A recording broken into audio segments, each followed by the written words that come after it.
Whawhele atu I le maftamai lo tātou te roi na ua tātou nu le tu lai lima, le whewhele rei o le aso tofi, le aso puru le lua le masino Januari, o le tausanga le rei lua o lo tolu. Malolo malanga manuia, malo fo I le folau, ia, malo fo I whatuatua, malolo nsai, malolo le pale, le malo se tātou te roi. Malole, ngā lue ni aso lau se mau? Malole te watai te pola, malo fo I le malo tātou te roi, I ke au pui ma, kiu te sa whengai nesu. Fai si vela le la. Yo. Ma o foi vam tela ka pai le lai tu le botu e si sala fai. Ia fai si vela le la. La foi tato te la ngonaina I tu mo nei. Oso malosi ale la. Ia me se ore sa. Fai si timbu me le tango vai aso. Ia e ki o me longa kongo vai aso. Ia malosi le me matola.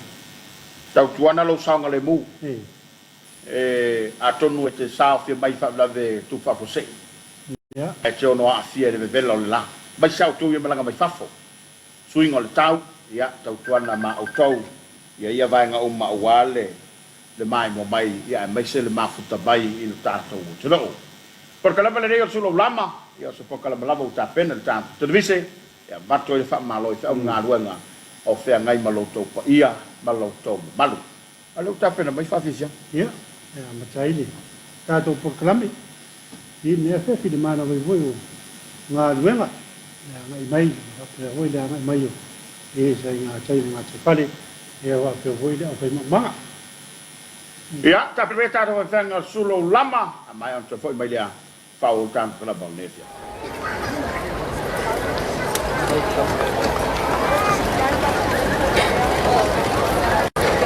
Baia I Faamisino Paisel nei pou, kale sia me tisi nei sa fia sa Tapuaiga, o le alo atu I lampese falang nu.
Marbia, Aisha Fangamalo, Olia Kufakai.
i le tele o tau mafa. Ni. Ia me se vai la tau mai fafo o toi fo i tau mafa pe vasa di ai. Ta vai atu lunga lo penga te faila. Kele le vanga di. Ni. Mo fango vanga. Ia o kamba ngai a ngā kene mo ia Missionary Tapuaiga mai mai fafo. Ia o le whangusia. Ia. Ka mo voi le. E o kuron ka e fa kuro la lo le fa. Ia ka mo e mai a la lu. Ia nga pe ia o la kene. Ia. Ai o kule fale. Sole. E ke le akule samni ngai lo le se. Ia. Mole loli male ngau. Ia. Vai fo le kele fa e ngau lo ia. Man mai tele. Ta o tele le toi fo i o tato o o. Fi ngota ia. Ia mai se lava ia o ungu. Ave lo lo la ko. Pe. Opa. Mo foi uma. Ya fa balo foi le. Nga lu le nga sase. Na to lo tape dai na to singo le fiafi. Ele na fo o to pa o tia tua mota. Ia ma tu noa. O wale tape nanga lo fong ta ma fo lo ta to ne fiafi. A o fa fi fianga yo le fiafi. To lo ai lo ma futa mai. Ina ia se e pe la o nga yo. Ya wa aka wo ki fa fi fianga. Ja, maar ze hebben maar zes. Ja. E o ki lo fa fi fianga. A palo le pui le fale ka fo le fi. Ja, lo fu zo de ei, maar ze ala. Ei, maar ze va fie ia, lo kala mai a le po. Kala mo pui le. Pa vi fianga Suluaulama, tau to lo ina le mafta bai o se tato o te ro.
Pats o lengua, kama mai no pau pa. It's fale, mori faftai tele mori, pese mata mo fie.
Sia fo ila ulu se ba yangoto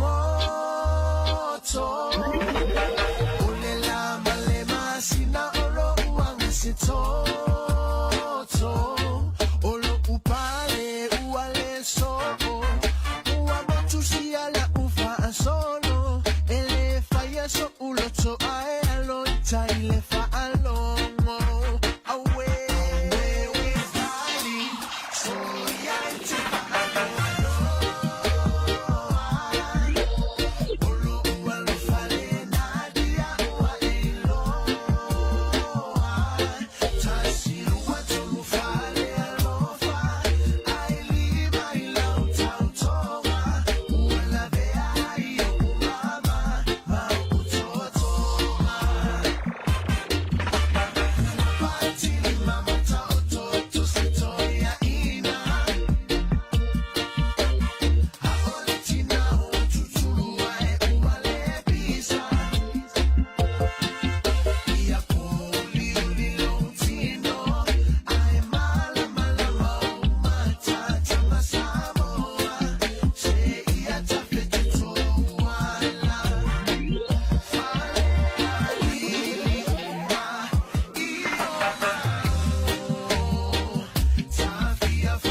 Cho phải lúa.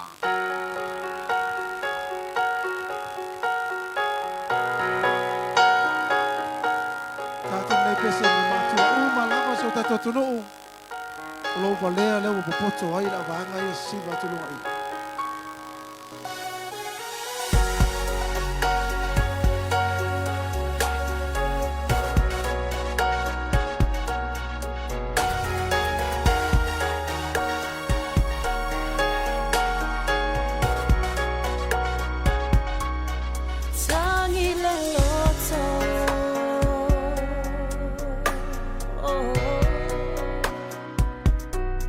Sola manatu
tau ia se pula ula ia ma tongi pata ule ave pe le upo e fai le tu on tani pata le fau le tala le lei wa mana vaina o fo pata lo fai la to fenga talonga ma lo au ta alo fia na la ta longa na te aloi fai ma fu o tatu tu ia pe fai ma fu o ko fa ba lo tu ya toi ma lo le tau sinio ma lo lava le fai ba ia ele ngata foi le o lo nga ruenga le nai fa yo ora la ko nga ruenga na te fai e wala tina ino tatu ai ia amaro ilo po mo le diki le sa oma e ia nga ma lo le ngi sa e ole au nga le fanga io la nga ile so ma ko kwa le lo vini ai fa e va ko karika ma pakia ai ngi sa pe ia la ke masalo nga le nga solo mer so pinga le ole ia tailo ia tau se ai ole tulanga le da pena ele ki sa fe ngai sa tawa ole le wa ta pena vai dingo le tua ia me se foi o sa tu pranga te levou so fau ia le ta penanga fa le nganga ina ia ta pena ai lo tanto lo to fale fa le nganga ta pena ma ta po ina fe file tu lai ono le ole ata te ia ta to finefia io ta po ina le EFKS ia ora ata te ia smo le fai fau smo fa nganga le fa ka sa tala smo ia fa ta siman ia le tato Tapuaiga i le Afiafi.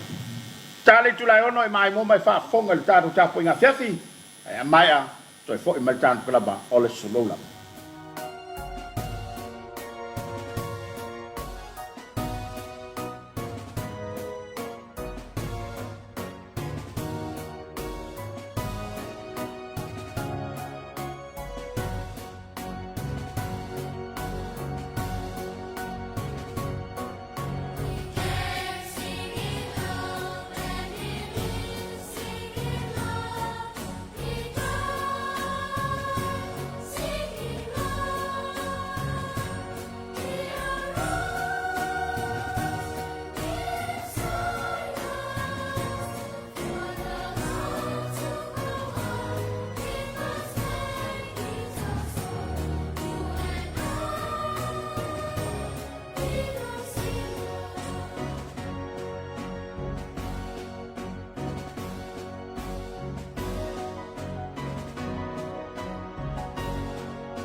Samoa o mai ase o tātou Tapuaiga atu I le atua. I o tou whetau tatala I salamo ma pese ma siwa whaleanganga. Whanene atu ma pese atu I le alii I o tou loto. Ia I le atua e to atasi I lo tātou whaola e ala ia Yesu ke riso lo tātou alii. Ne vi inga male mamalu o le malosi ma le pule I le amatanga I nei ona po ma ia o I le whaavavau rawa I o tātou tālo nganga pa ia e lo mātou fisoasoani sili mātou purunau wina la wa fio na ia e fisoasoani mai e tusa ma lo mātou vai whaleanganga Whaatumuina o mātou loto I le tumu ato atoa o lawa fio. Na ia mātou I loa o na Tapuaiga atu I lawa fio I le anganga ma le whaamaoni lawa. O mātou wala au, ma o le ala lava I le suafa ma malu o Yesu ke riso lo mātou wali whaola. Amene. O le whaitawina o le tusipaia. O le tusi whaitau o le nei aso, tusa ma le whaasinonga le tusi whaitau aso. O maua mai lea I le whiangai ngā whau. Luka o le mata upu mua mua. O le whai upu e ono se furu walu e whaapau mai le whai upu e fitu se furu iwa. O te whaitauina le whai upu e ono se furu walu e ngata I le fitu se furu lua. Whaafonga mai ia fionga pa ia lo tātou utua. Ia vivi le alii le atua o Israelu. O na ua asiasi mai o ia matongi ola ina lo na nuu. Ua whaatuina le whaolatanga mamana mo I tātou I le ainga o lana au na o tāvita. Pei o na whetalai mai o ia I whafonga o ana perfeta pa ia taru mai ana mua. Na ia whaola ina I tātou ma ie ua whai I tātou ma fili. Ma lima fōi o I lātou uma o e ino mai ia te I tātou. Whaia le alofa ua fola ina mai o tātou ta maa e mana tua fōi lana whiangainga pa ia. Ia whaamanuia mai le atua, le tātou whaitau ma whaalongolongo I ana Afionga pa ia. Ia tū mau I le atua potolo na lava vi inga e whaavavau lava. Amen. A tātou vivi I le atua I le pese ua saunia.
le suafa mamalu o le atua tamā le alo ma le agaga paia. E maua le matua i le tusi sa faitauina. Luka i lona mata upu muamua. A o loo i le fai upu e ono se fulu valu. Upu e fia faa mamafaina e fai mamatua e faa pea lona faitauina. Ia vi ia le ali i le atua o Israelu. Ona ua asi asi mai o ia matongi o laina lona no. O le manatu au tu o le nei aso. Vi inga leo leo a. Vi inga leo leo a.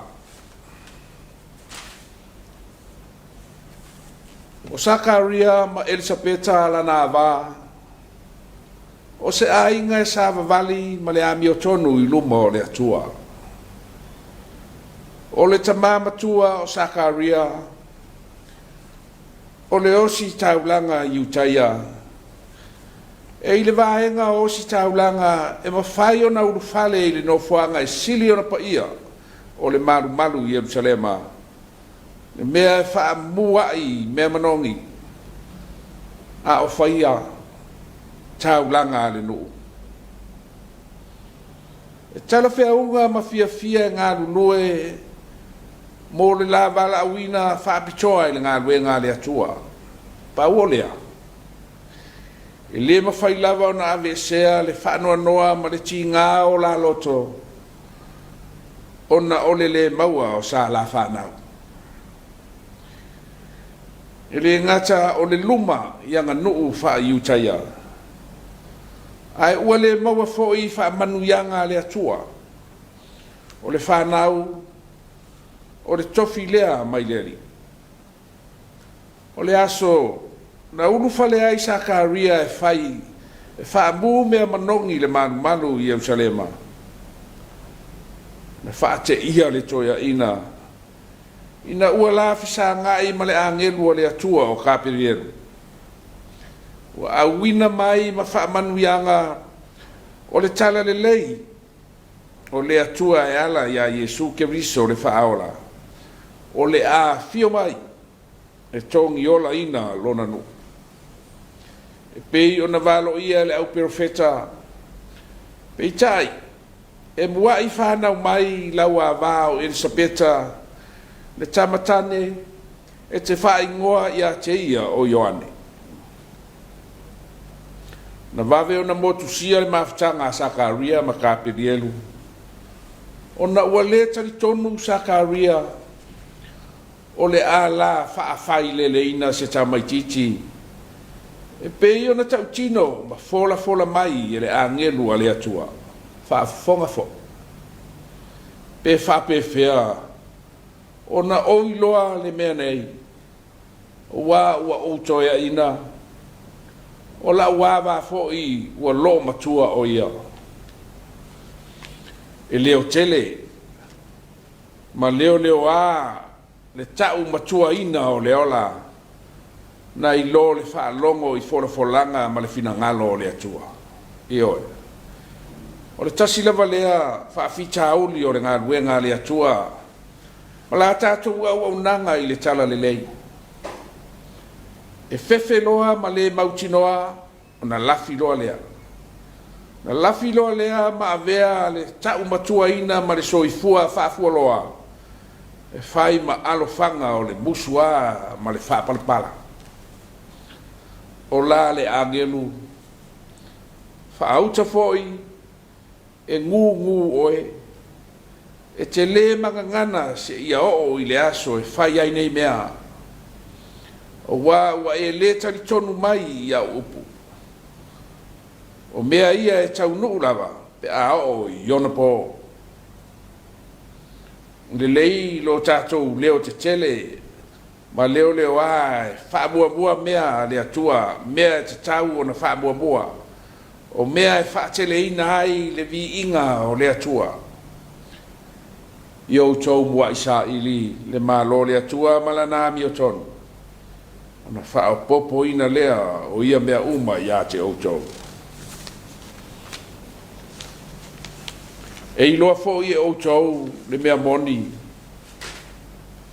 E tu sao loto fo i o tau e le upu moni. O tātou whaalongo e le moni se mea malosi. Ai malosi lava le mea moni. Ioe. E le aise mea lilo i le o langa nei. E whaalia mea uma a ua e malosi lava le mea moni. Po o ai lava le poto ma le whaafia malosi e ngase lava. A o le o whaalongo ma tu mau i le mea moni e tu sao loto lava e le upu moni. Na ua tau nuu mea uma na fola ina ua whanau e Elisabeta le tamatane na fesiringia e a inga mauo le toia ina o Sakaria o ai le ingoa e wha ingoa ina ai le tama na ngeno atu Sakaria i se papa tusi ma ia tusi ai le ingoa o Ioane Samoa e ma lau whaafafonga anga o le itu aso lava na whaailoa ai e Sakaria le ingoa na whetalai mai ai le atua ma tala loa le ngutu o le toia ina ma lona lau whaiva ma tau tala mai ai sea ua iloa ma taritonu Sakaria i le mea moni ua tuusa o loto foi o ia e le upu moni le ala lea o le whawhetai o le whawhetai ma vi inga leo a Sakaria ua tuusa o loto ma whaatumu ina i le anganga pa ia ua tatala ma matala le fofonga e vivi ai ma pese leo tele ua sa o loto o la Sakaria i lana pese ia vi ia le atua o Israelu o na ua ia asia si mai o ia ma tongi o la ina lona noo ma whaatu ina le whaolatanga ma mana mo i tātou i le ainga o tāvita e whaia le alofa ua fola ina mai i o tātou tamā e mana tua foi lana whea ngainga pa ia ioe le ngutu sa ngungu ma wha mau e le atua ona o le leta tonu i le upu moni wane Samoa ne kale sia pele a ke riso le au o si taulanga le au uso ke risiano o le au atu sa o loto oe le upu moni o le fe au lea o le tala le lei ia sa noa ma tau tala ma fetalai ma moli mau au o le fefe i le mea moni o moli le upu o le whaolatanga e le o sia ni wā whaatangata ma wā tapu ia whaahanga nuu i taimi o le atua taimi o le atua o awa noa ua tu sa o loto ai oe le atali i o na sa o loto whaamaoni ai lea o tau mana tua o lou sa o lotonga o loo whaafoe le anganga o le atua Samoa e vi ia oe tangata i lou tausi mamalu i le vano nofo ai whaanga nuu ai sili ona vi ia oe le atua ina ua e iloa le mea moni ma tau tala i le upu moni amu ia oe pe a whai o inosia ma lamatia oe o na ole mea moni mana tua a onga le ali o Yesu ia i tātou uma e inosia fo i o tau e tangata uma o na o lo ingoa ioe e fe ai le ali o le lalolangi pe a o ina maua e le ami o tonua le atua oka Se matango fio whalongona pe a afia I tātou I puapua ngā ona o Yesu Keriso. Po a lava leanga ma whainga tā, ma whainga tau wha ma tau mai, e toa le lei ma mawhanawhana, aisea. Wa ua tu sao loto I tātou e Keriso. Ia manatua, ua le o se sao lotonga, wha mai pae pa. E le se sao lotonga tausi mamalu. A o le mori mau atu. E le o le ngungu. A o le whamanatu. Whamanatu I tangata winga ma fōlinga pa ia o le atua. O le alofa. O le atua whamau. Ne ono sai. O le atua whai mea tonu e mamā e siri siri ese. O le atua e whaola. A e le tau tala. E ala langa mai maa ma mea uma o le whawhanga. O le mori mau o le apostolo. I autou manatua Yesu Keriso o le sa winga whatasi ma le atua. O le manatu o ia I lona tūlanga tutusa ma lona tama. A ua sa saa atoa mai. Ua sa saa atoa mai o ia e ia lava. Fai ma polonga. Sa wha mau lalo, ma ana. Se ia o ina maliu I le sātau. Ia I uai I le vi inga o le atua le tama. Ia whaia mea umalava. Ma ala o le whaatele ina o lona vi inga. Ia manuia le tausanga whau Samoa. Amen. Se o tātou wifo matstalo. Le atu ai. O le na whaia le langi ma le lalolangi. Ma mea uma ua iai. Ua wha ea atu o mātou loto. Ua wha whitai atu I la ua fio. Ua e te tau lava.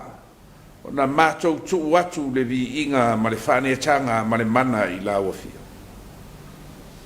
Whawhitai le tama I lo alofa tausi mai I le nei fo I aso ua mapu mai lau whanau I wha moe moenga ma lavasinga sa whianga iai lo watu noo whianga iai noo foi ma ainga ai maise o lau I kalisia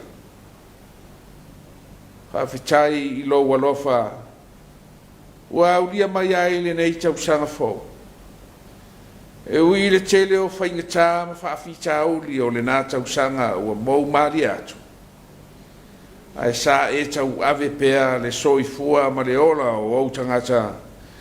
I o a ao la veai ma lo wanga le lei tele. Whaafitai I lau foa I ala ese I au wha manuiana. Tausia I mātou, ma maua ai lo mātou mālosi. Whaafitai I mea lofa o le anganga. O sanga wha au penga ina I pea I mātou le mana ma le mālosi. Whaatino ai tiu te mawhaiva ma lo mātou wala awina. Whaafitai I lau pui puinga, ma lau leo leonga whai pea I a Samoa. O lo maua ai le sao le tonga, ma le saonga le mo. Whaafetai I lau e kalesia ma le ngā luenga o le whaolatanga. O tāla ina pea mo tangata uma ia maua le ola, maua tili ai lawa. Whaafetai le nganga pa ia ma lona fisoa soani mai. Whaafetai ia Yesu Keriso o lo walo pele e tōtasi. O le na tino ai le ngā luenga tele o le whaolatanga. O mātou maua ai whaamanu ianga o lo walofa tūnoa tele. O maua ai ele au whaatua tua. Ma le mauti noa ava noa mo lo malo e whaamau. Ia I lau a fio le vi inga ma le whane tanga e whaamau lawa. Le atua alo whae. Ua mātou whaamaulalo atu I la wafio. Ma tau tino atu lo mātou lea o ngā ma le anga sala I lau sila whanga. Ua mātou solia au tū la whono pa ia. Ua mātou le mua I sa ili lo mālo ma lau ami o tono. Ua mātou whaatamala I mea e maua ai lo mātou file mō. Mātou whaato ese ona o lo mātou le whamaoni. Te leo mea se ua mātou whaia lava ma le mautinoa. Lea li ia ngalue mai lo wanganga pa ia e whaatopu le Samoa whamaoni o mātou loto. Ia pula mai lo malamalama e ui ma sava vali ai lo watunuu ma ona tangata. Ia e whaapare mai. Ia mātou maua pea whaamanga longa. Io mātou te ola sa o loto ai. Le atua ma mānai. Le olo lea unoa o na sila lofa mai pea I mea umana e whaia. Le olo o ala ai whaamanu ianga e le ngata I le ola nei. O whaamanu ianga whalenga. O mātou te talo. La fo ayatu I la wa fio le atua e fa moe ngale lei ma fua nga uma o le nei tausanga wa amatalia. Ma tau talo if so ani mai lo wanganga e fa matala loto le winga o mea e tutupu I lea taimi ma lea taimi o lo mato wola. Fa manuia le whainga malanga lo watuno mai lava yo mato tai fa le malo e o I tangata anu uma o Samoa. Whamanuia lau e kālesia, manuia le atina ina o lau e kālesia ma lau ngāruema. Me au ngārulue ma ona komiti, manuia lana ngāruenga mori mau I le lalola. O le whianga iai o whanau o lau atuno pe a amatalia a o onga o le nei tausanga fau. Ia e whamanuia ina.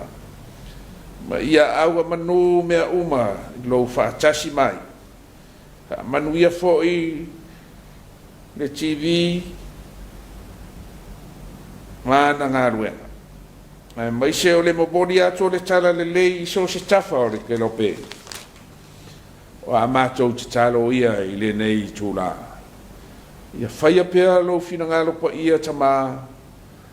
Aua nei whaia o mātou roto. A le manuia ma le file mu o la wa fio le atua le tama. Le alofa sili ese o Yesu ke riso le whaola. Le mafutanga ma la wa fio nganga pa ia. Ia tu mau lea I lunga o Samoa. Ma lunga o lau whanau I le lalolangi atoa. Nei se ia o I le whaavavau lava. Amen.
tau ia se pula ula ia ma tongi pata ule ave pe ole upo e fai le tu le tani pata le fau le tala le lei wa mana vaina le tato tofi ia e fa sofia mo nga luanga le fatu tua ie fa longo matalia ia mai se le tapo inga le tato tro ile de ia Afiafi fa ma wina ida ngang fa tai sunga fa fega ia mo le fau le tala le lei ia o tai sunga tato tofi de sunga ia fota siman ai fa ngai le fa sa talo fa le ali ia mo tato tapo inga ne fa si binga me fa fega to wai me via ia ia mo nga zona sa ngai me se tato no ia o tala lei binga le leo io binga tau vi de tua padi tau foi na fa leo ia o tato ke na ina ila lo ta fa tato te fie vi ono me si di vo fa ia de tua mo tato mana ia tau na fa manat lau mai tato le dei tu sanga ia woni o tato la fo na ina vi e ma fo la van na vi ona o tato fa vi o manat tu fo mai ai tato ai le fo ile tua o le ana le vi ia fa balo le tato tofi ia le fo wa ta pena na tato fa fi fianga ia wale tau to loina o le mafta mai o le toro Fasisilanga me le ofisa wa onga le kalesia fa potopotonga Congregational Samoa. Fasisilanga mo le komiti wa onga. E fasilisila fa lolo atu isui mamalu le komiti wa onga ale fakasa. O le polo kalame le nei mo le whaanga solonga o le asesinga ya onga mo le nei tausanga fulu afe lua sifuru martolu. Mua asonga fua aso sifuru ono Januari lua o lua tolu. Mai le afole iwa ile taiao ile itula e lima ile Afiafi. E a mata le asesinga ya onga i sala fai ile kolisi o tua sivi ona sole ma le a onga mtata ese o le a wha upea ma fai umai le asesinga ya onga ile fai tu i sisifo upolu ile kolisi o nua usala kolisi o leu mwenga fou ma le a onga tusiata ma le fale mataanga ma le faa lolo tele se i fai utangia mai o le atu ua e pasi le fonga fale ono ile itulai ono ile vaveao mo le wafu i mulfanua a wale fai malanga atu mo savai ile maa o le valu ile taiao. Lua aso lua sa sfulfito Januari luafe lua sfulmatolu e a mata le asesinga ile afo le valu ile taiao ile kolisi o malua fou o na fae ule ile kolisi o tene papauta o le asa so ai ma le fontanga fa le fa vai lua o lua tolu e a matalia ile a uli o le aso lavalea.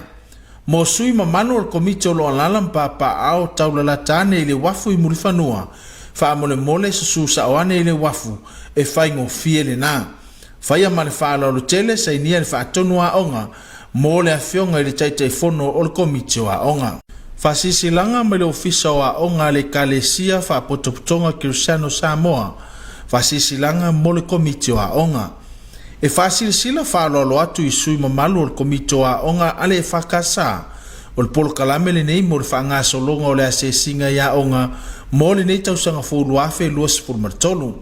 Mua asonga fua aso sifuru ono Januari lua o lua tolu mai le afole iwa ile taiao ile itula e lima ile Afiafi e a mata le asesinga ya onga i sala fai ile kolisi o tua sivi ona sole ma le a onga mtata ese o le a wha upea ma fai umai le asesinga ya onga ile fai tu i sisifo upolu il kolisi o nua usala kolisi o leu mwenga fou ma le aonga tusiata ma le fale mataanga ma le whaalolo tele se i whautangia mai o le atu ua e pasi le fonga fale ono i le itulai ono i le vaveao mo le wafu i murifanua a wale fai malanga atu mo savai i le maa o le valu i le taiao lua aso lua sa sfulfito Januari luafe lua sfulmatolu e a mata le asesinga i le afo le valu i le taiao i le kolisi o malua fou ona fae ule le kolisi o tene papauta o le asa so ai ma le fontanga fa le fa vai lua o lua tolu e a matalia i le o uli o le aso lavalea mo sui mamano o komiti o lo alalam pa ao taulala tane i le wafu i murifanua fa mole susu sa oane i le wafu e fai ngo fiele na fai ma le fa lo tele sa inia le fa tonu a onga mo le afionga i le taite fono o le komiti o a onga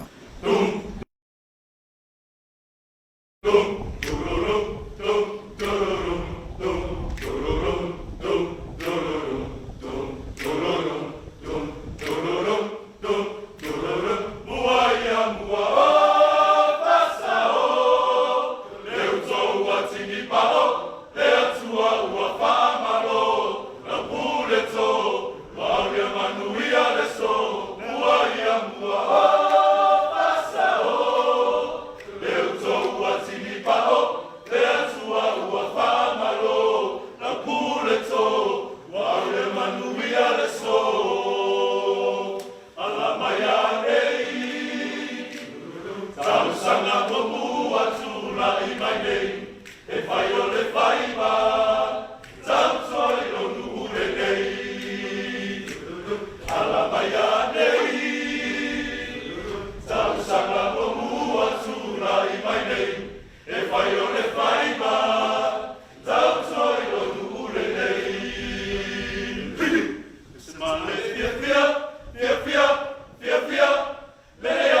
Ya, menat se mau ole ua. Tu pito fala le tu pe fai ai. Wala ta fo il temi fa mai el ta to kalaba o Suluaulama. Ai le titi la gang fa tai ia ta to lang long sua. Na yai le tanga lo ngopi sidi sala de Malaypa. Ia ole company le SOS. Ole Papas Instant Coco fa tai tele. Ilo to lang long oina ole o nanga le Suluaulama. Ya ta tu panga hoi lo ma tu mai. Ngo pe sanangi so ta fa ne ke lope. Yang boleh lang fa tai. Ya, boleh lang fa tai. Ile fa ta smayo se ta to tu. Ya ta to pe ma futa hoi le ta to po kala me awal any marit. Ya, na nei le la to felo yai. Ile Afiafi na nei. Ya, boleh kai ya. Ta tele. Tato felo ile so tai al talo Samoa. Maniel fenga balolonga tanto tro. Ma ia fo ya tu fa nga wenga. Ya mai se ya ole ala fanga ya male ala mai o le tato tro e mai mo ina le tau tua ale faka sa TV. Ma ia le fa so Samoa to fa ia so fo.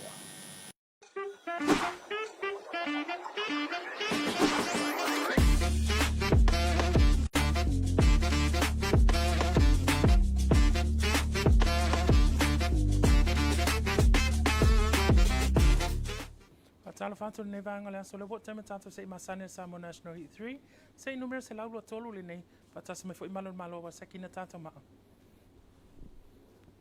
Fanga solo le sekina tato ma na le vanga le aso Yo ovano nem fai nei talo mai tanto talo ngale o straight pole tolu numero sau Box to numero sos fatu la ngaino Ole front pair lo numero sa pito iluma back pair lo numero sa pito tua Le lucky one, o le numero tasi sa al pito iluma. Le combo, tolu numero sa. Tolu numero so se fatulanga ina o fia imana straight. Mana tole usuye tanto ta'alunga national Samoa National Bingo le aso lulu male astonai. Le uwa fast for matase tato wala au le astonai. Le lua afe se lau talai le na mai asakina tato maa manu ya tele le mate.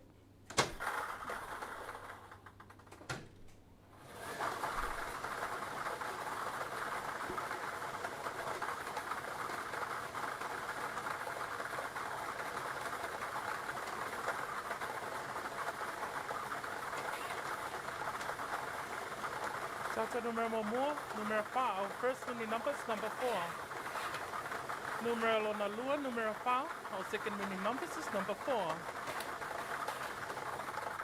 Mali tato numero mulmuli, ole numero valu. And our third winning numbers is number 8. So fonga maya tato numero lucky, numero 5, numero 5. Mali numero valu. Fai winnan na tato. Se ili nevanga le aso tato to fela itayao. Soi 4.